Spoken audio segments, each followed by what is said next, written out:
Hello and welcome to the Daily News Describer, where we take up important articles of the day from the Hindu newspaper and discuss them in detail as per your demands. Articles to be covered today include: first one is higher education in India. India's higher education system is the world's third largest in terms of students, next to China and the United States, USA. India's higher education sector has witnessed a tremendous increase in the number of universities and the institutions colleges since independence.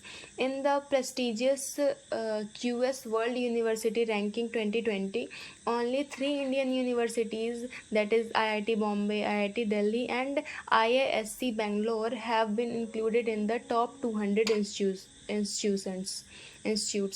When we talk about issues of higher education in India, it include gap between the supply and demand, lack of quality research work, shortage of faculty and high student faculty ratio, and no accountability. When we talk about the issues or challenges in India's higher education sector, it include enrollment. The gross enrollment ratio of India in higher education is only 25%, which is quite low as compared to the developed and other major developing countries. There is no equity in GER among different sections of society, and there are regional variations too. While some states have high GER, some are far behind the national figures. When we talk about quality of education, higher education in India is plagued with rote learning, lack of employability, and skill development due to the low quality of education. When we talk about infrastructure, infrastructure is poor. Poor infrastructure is another challenge to higher education in our country due to the budget deficit, corruption and lobbying by the vested interest group like education mafias. Public sector universities in India lack the necessary infrastructure, and even the private sector is not up to mark as per the global standard.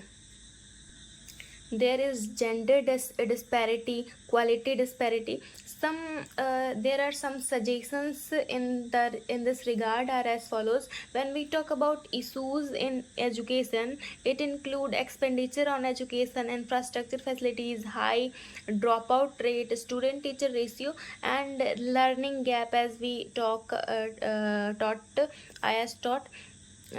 Poor quality education, neglecting practical knowledge.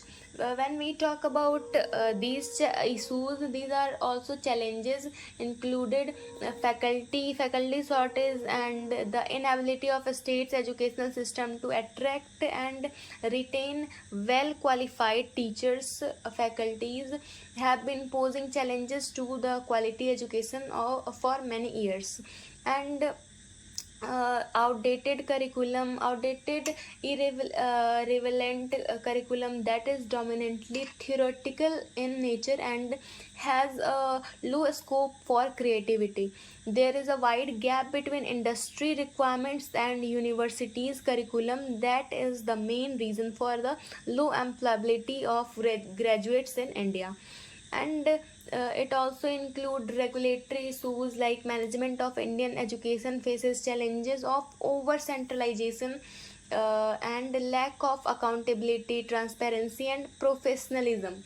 As a result of the increase in the number of affiliated colleges and students, the burden of administrative functions of universities has significantly increased, and the core focus on academics and research is diluted.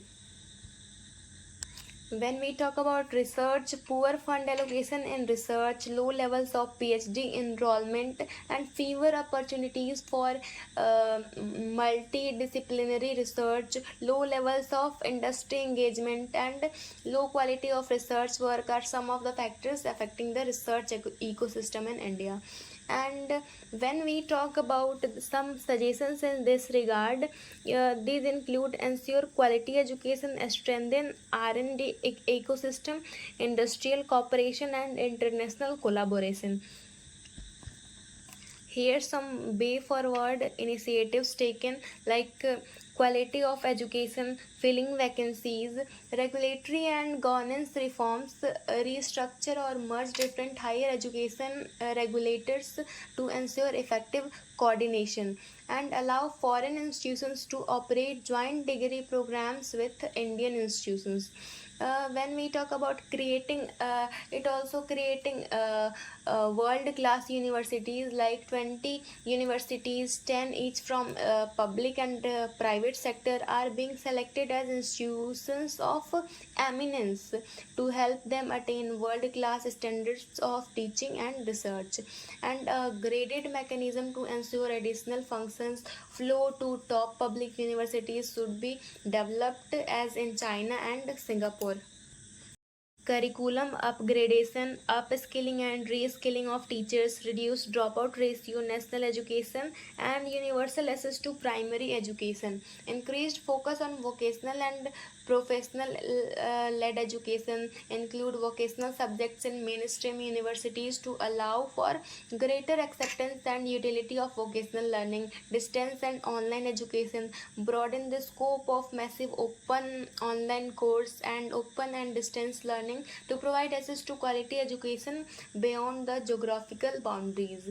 And accreditation framework, all higher education institutions must be accredited compulsorily and regularly by agencies, and high quality process. Next is performance linked funding and incentives. All central universities to develop strategic plans for getting into the top 500 global universities ranking in the next 10 years. Like here mentioned, universal access to secondary education, public private partnership PPP model, assess learning achievement of children as I taught earlier, evaluation of schools, proper implementation of national education policy 2020. When we talk about national education policy, the union cabinet approved the National Education Policy NEP in July 2020. This policy will usher in sweeping changes to the education policy of the country, including renaming of Ministry of Human Resource Development as the Education Ministry. And this article on education in India is aligned with the many UPSC syllabus and is relevant for prelims and mains examination. The Union Cabinet has approved the new education policy 2020 with an aim to introduce several changes in the Indian education system from the school to the college level, and its aim at making India a global knowledge superpower. The cabinet also renamed the Ministry of Human Resource Development to the Ministry of Education. The new education policy cleared by the cabinet is only the third major revamp of the framework of education in India since independence. The early two education policies were brought in the year 1968 and 1986.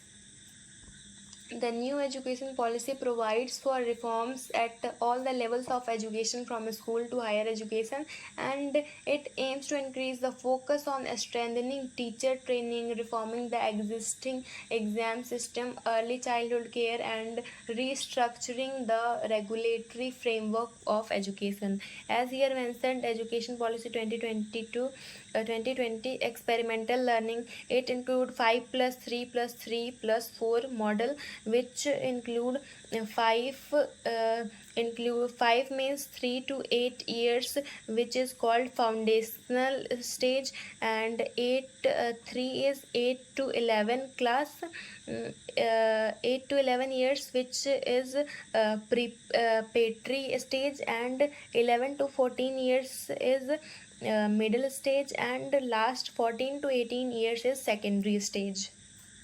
It proposes the extension of right to education to all children up to the age of 18 years. A new school curriculum called National Curriculum Framework for Education, as here mentioned, NCFSC 2020-21, which will undertaken by or introduced by the NCRT, and students until class 5 should be taught in their mother language or regional language, as here mentioned. The National Education Policy recommended that early childhood care education be developed in two part of curriculum consisting of guidelines for parents and teachers of students up to 3 years of age, and an educational framework for students between the age 3 to 8 years.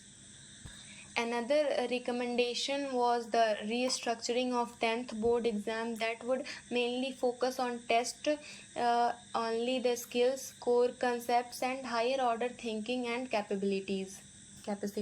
The National Education Policy suggested the setting up an autonomous body that would facilitate decision making on the deployment, induction, and use of technology. National Education Policy said that this would be achieved by implementing the following measures, like establishment of National Education Technology Forum.